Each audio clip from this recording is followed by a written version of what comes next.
Costs are up everywhere due to inflation, material shortages, and everything else we've had to deal with in the past few years.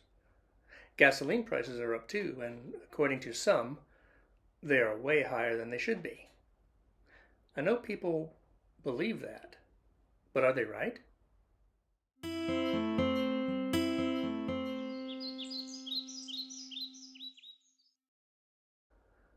Let's look at a couple of staples here. Milk and bread. Back in 1970, milk cost $1.32 per gallon. Today it costs $4.36, more than 3 times the price. And bread, that's gone up a whopping 11 times more than the 25-cent price in 1970. If we look at purchasing power, though, things get a little trickier. Purchasing power is the value of a currency expressed in terms of the number of goods and services that one unit of money can buy. In other words, a 1970 dollar is worth $7.93 in today's dollars, or almost 8 times more than today's dollar. The average inflation rate from 1970 to 2023 has been 3.98% per year. Based on this, the $1.32 price for a gallon of milk in 1970 would be equivalent to $10.47 in 2023. In other words, that's what you should be paying for milk, if you consider what your 2023 dollar is worth compared to its 1970 equivalent.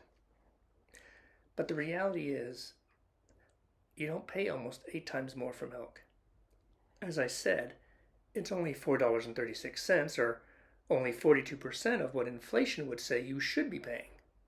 Not a bad deal, all things considered. Bread, on the other hand, well, according to inflation, you should only be paying $1.98, not $2.75. That's about 40% more than you should be paying for bread.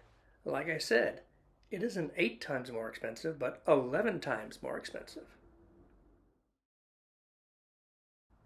This brings us to gasoline. Back in 1970, a gallon cost you 36 cents. Right now, the average is $2.79 a gallon. That's almost 8 times more expensive. That sounds crazy, doesn't it? Or does it? Remember, according to inflation and purchasing power, things today should cost about 8 times more to be equivalent in cost. The fact is, the purchasing power of your dollar says that 36 cents in 1970 should equate to $2.85 in today's dollars. But the average price of gasoline is only $2.79. In other words, gas is selling for only 98% what it should be, based on the inflation rate. In effect, we are paying about the same for gasoline, but much, much more for bread, at least when you take purchasing power into account. Why does milk cost less now based on purchasing power while bread has gone up so much in price? And why have gas costs stayed pretty steady through all these years? I have no idea. I'm just glad my engine doesn't run on bread, at least the kind you eat. Be seeing you.